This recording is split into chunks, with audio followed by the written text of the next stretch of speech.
지금부터 재료의 혼합 과정을 살펴보겠습니다. 우선 밀봉 상태를 주의 깊게 살펴봅니다.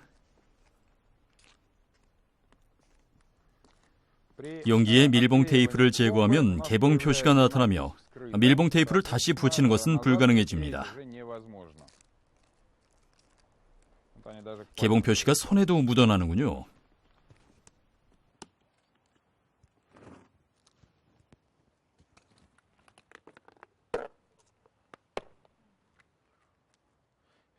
뚜껑에 붙어있는 내용물도 다 필요합니다.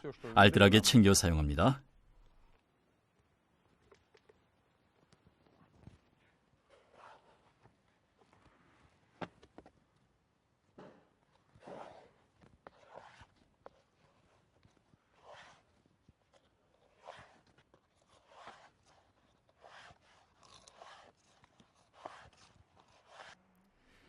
포장 용기 내에서 제품은 층을 이룹니다.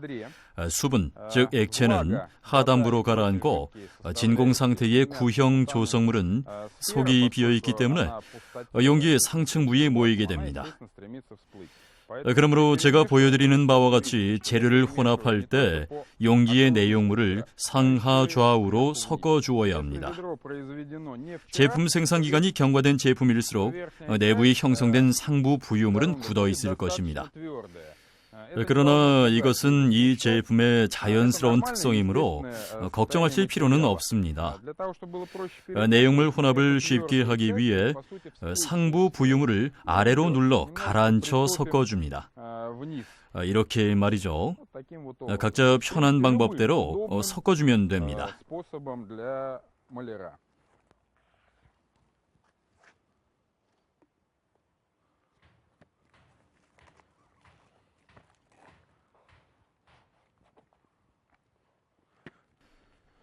내용물이 약간 흘러나왔군요. 여기 윗부분에 쌓인 고형물이요. 이제 본격적인 혼합 과정을 시작합니다. 중요한 것은 혼합 믹서의 회전 속도입니다. 회전 속도는 분당 150회를 넘지 말아야 합니다. 만약 이와 같이 목적에 적합하게 제작된 믹서를 사용한다면 쉬운 일이죠. 속도계를 맞추어 작업하면 되니까요.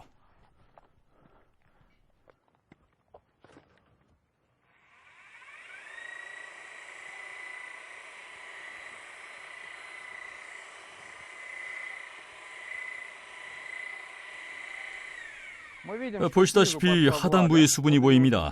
육안으로 잘 보입니다. 이제 더 이상 굳어있는 재료의 상태가 아닙니다. 왜냐하면 하단에 고여있던 수분이 섞여 올라오기 시작했기 때문입니다. 골고루 혼합하기 위해 용기 내벽 부위에 아직 굳어있는 내용물도 섞어줍니다.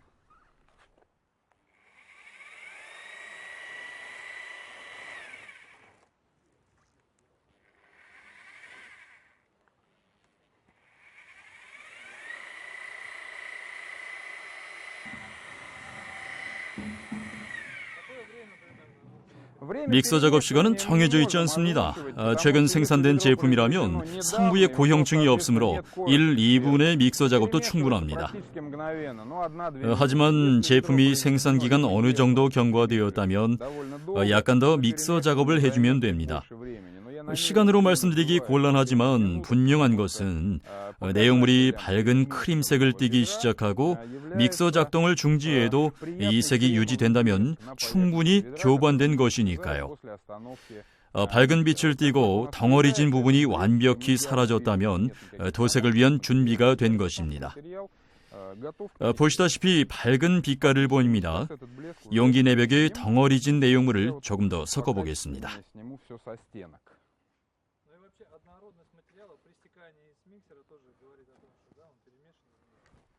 가장 중요한 것은 상층부에 결정화되어 부유된 내용물 덩어리가 남지 말아야 합니다. 수분 보충이 필요한가요? 현재 내용물에는 수분 보충이 필요 없습니다. 그러나 일반적으로 증류수와 수돗물을 희석하는데 깨끗하기 때문에 조성물에 대한 어떤 실험을 하지 않아도 됩니다.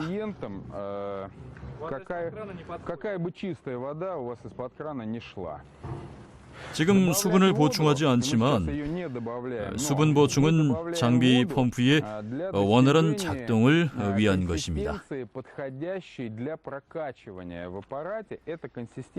작업 당일의 날씨와 도색 표면의 온도, 그리고 대기 중 습도를 고려하여 적절한 농도를 선택합니다. 현재는 비가 간간히 내려 습도가 충분하고 제품의 생산 기간도 최근이므로 수분 보충은 하지 않겠습니다.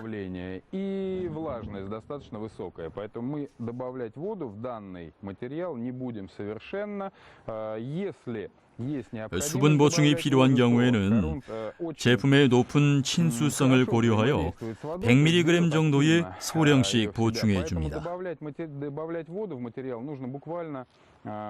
왜냐하면 20리터 용기에 100g의 수분을 보충할 경우 농도가 눈에 띄게 낮아지는 것이 육안으로 보일 정도이기 때문입니다. 그러므로 조금씩 수차례에 걸쳐 보충해 주는 것이 좋습니다. 용기 내벽까지 모두 잘 혼합됐습니다. 마지막으로 섞습니다. 상하 좌우로 섞어주면 도색 준비를 마친 것입니다.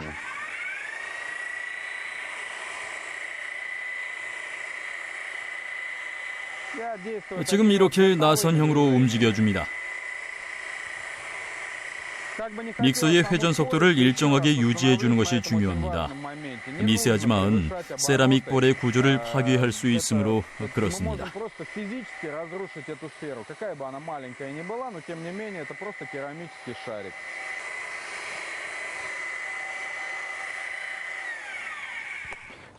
이제 믹싱이 끝났습니다. 도색 펌프에 연결할 준비가 끝났습니다. 펌프를 보여드리겠습니다.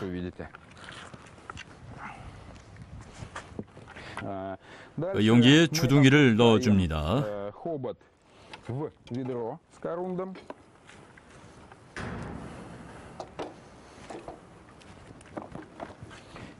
그리고 펌프를 작동시킵니다. 도색 펌프의 압력은 80바를 넘지 않도록 합니다.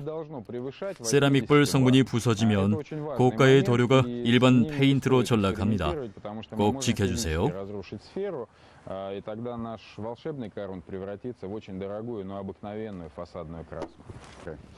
펌프에는 필터가 필수품으로 장착되어 있어야 합니다. 첫 번째 필터는 배출관 앞에 리시버, 즉 응축 용기에 있습니다. 또 다른 필터는 주둥이 끝에 있으며 굵은 메쉬와 같습니다. 모든 필터를 펌프로부터 분리해냅니다. 도색건에도 필터가 있습니다. 여기 이 도색건은 필터가 없는 제품입니다.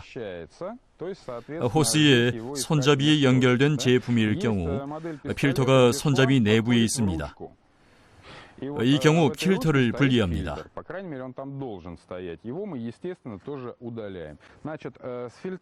필터 처리는 완료. 이제 전원을 켭니다. 매우 간단합니다. 펌프 자체의 텀블러 스위치를 켭니다. 이제 도료를 펌프로 순환시켜야 합니다. 이를 위해 손잡이를 하단부로 향하게 합니다. 화살표가 아래를 가리키게 됩니다. 이 상태에서 도료는 펌프 내를 순환하게 됩니다. 화살표가 파이프, 즉 용기를 향하는 아래를 가리키면 펌프 내 순환을 뜻하게 됩니다. 보여드리겠습니다. 전원에 연결되었고 텀블러 스위치도 켜놓았습니다. 압력 조절기를 약간 돌려 펌프를 작동시켜 피스톤을 움직이게 합니다. 그리고 리턴 호스에 도료가 나오기를 기다립니다. 일정한 양의 도료가 연속적으로 흘러나오기 시작하면 펌프 내부의 공기가 모두 제거된 것입니다.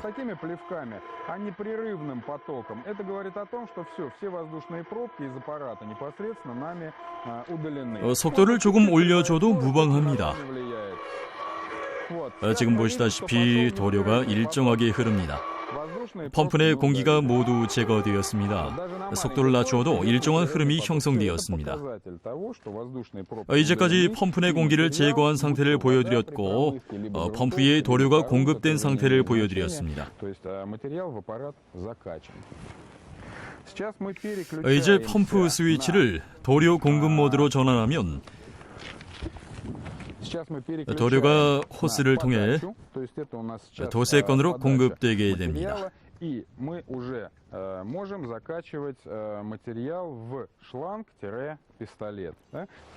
노즐에 대해 잠시 언급하겠습니다. 노즐에는 세 가지 표시가 있습니다.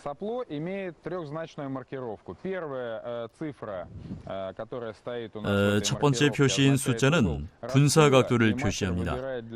예를 들자면 3에서 5 표시는 분사각 30도에서 50도를 뜻합니다.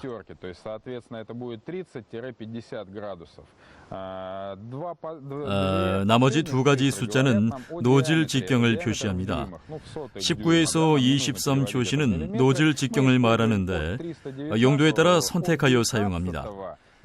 이것은 319인치 per 100에서 523인치 per 100입니다만 밀리미터 표기로는 바꾸어 말씀드리지는 않겠습니다. В этих промежутках мастер выбирает в зависимости от задачи необходимое и удобное для него лично сопло. Перед началом работы 도색 작업 전 시험 도색을 실시합니다. 도색 호스나 도색건에 남아있는 이전의 수분을 제거해 줍니다. 알맞은 도료의 농도와 노즐의 선택을 위해서도 시험 도색을 실시합니다. нужной консистенции материала, понять, какая консистенция у нас в данный момент в аппарате и в пистолете находится. Для этого мы и делаем пробные выкрасы. 시험 도색은 중요도가 떨어지는 부분에 실시합니다. Которое не жалко, потому что, как мы сейчас видим, уже материал потек как раз по этим именно причинам.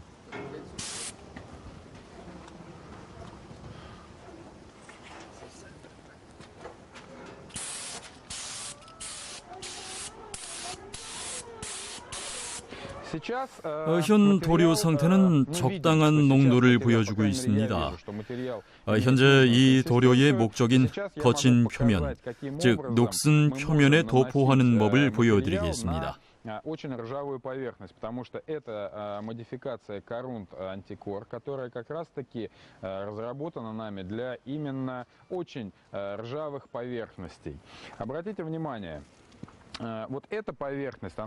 주목해 주십시오. 여기 이 표면은 산화가 상당히 진행된 표면입니다. 이 경우 샌드페이퍼나 와이어 브러쉬로 표면의 녹을 제거해야 하는데 넓은 면적을 작업할 경우 많은 시간과 노력이 소요될 것입니다. 그러므로 수작업 도구로 표면에 떨어져 내리는 부스러기들을 정리해 줍니다. 이 과정만 거치면 이처럼 심하게 산화된 표면이라도 본 제품을 이용하여 도색하면 됩니다. 단 안티컬 코런드 50대 50 비율로 초벌 도색을 해야 하는데 이 과정은 모두 잘 알고 있으므로 제어는 생략하겠습니다.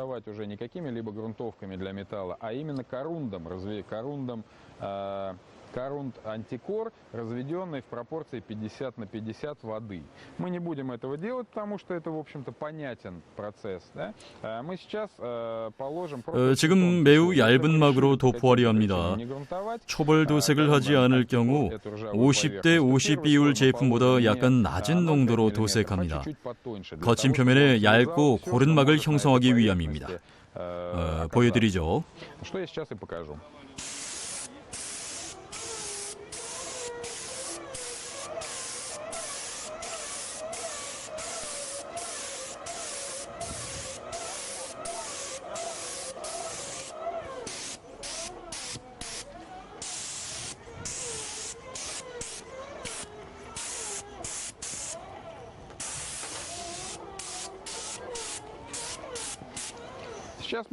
현재 도색한 표면은 알맞은 빛깔과 얇기를 보여줍니다.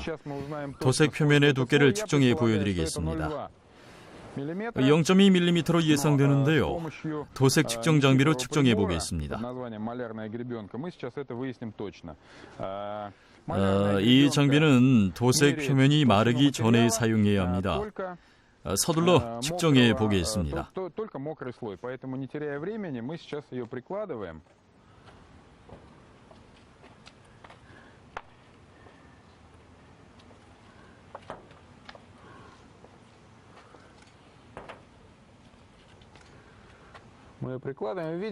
최대 두께의 도색 표면은 270미크론이며 중앙의 작업 부분은 0.2mm로 측정됩니다.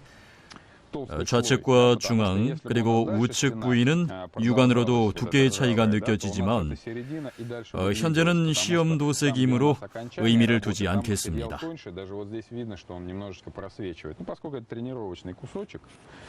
То ничего страшного. В общем, толщина сейчас 275 микрон составляет в середине. Здесь она будет, соответственно, 0,2.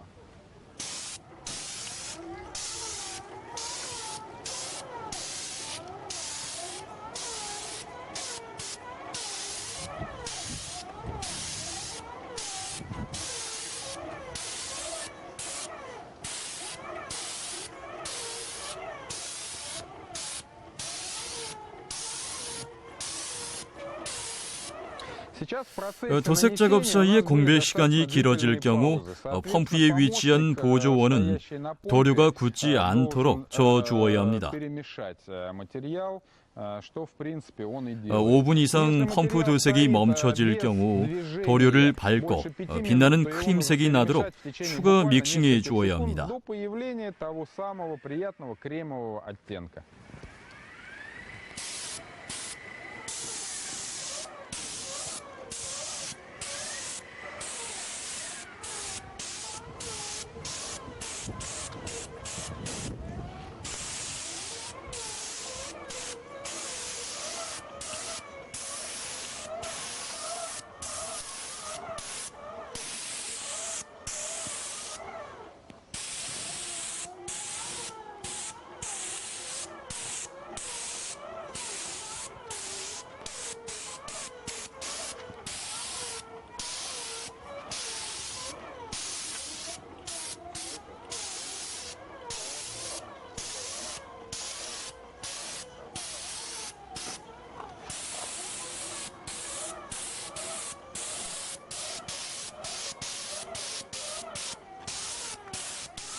보시다시피 노즐이 막혔습니다. 이런 아주 막혀버렸군요. 특별한 방법은 없습니다. 노즐을 개방하고 되도록 도색하던 표면을 향해 도색건을 쏘아줍니다. 한 번만에 다시 노즐이 뚫렸군요. в обратную сторону и пробиваем его, то есть выстреливая в обратном направлении, желательно в сторону поверхности, на которой мы наносим материал, чтобы не поливать все вокруг дорогостоящим материалом. То есть вот одного выстрела достаточно, чтобы у нас опять пошло сопло.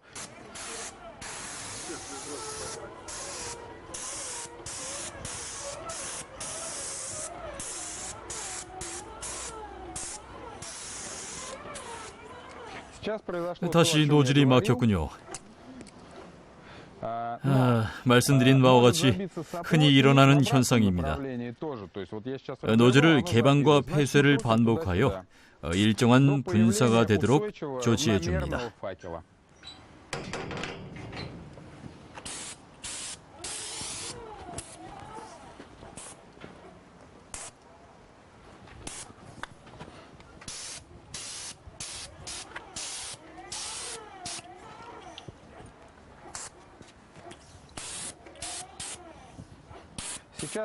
지금 도포가 모자라게 된 부분에 보충 도색을 합니다.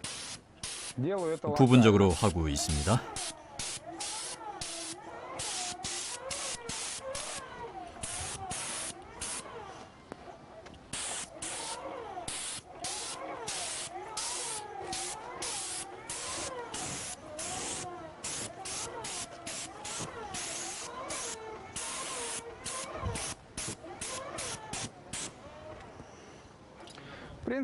대략 마무리가 된 것 같습니다. 대략 350 미크론이 도포된 것으로 보입니다.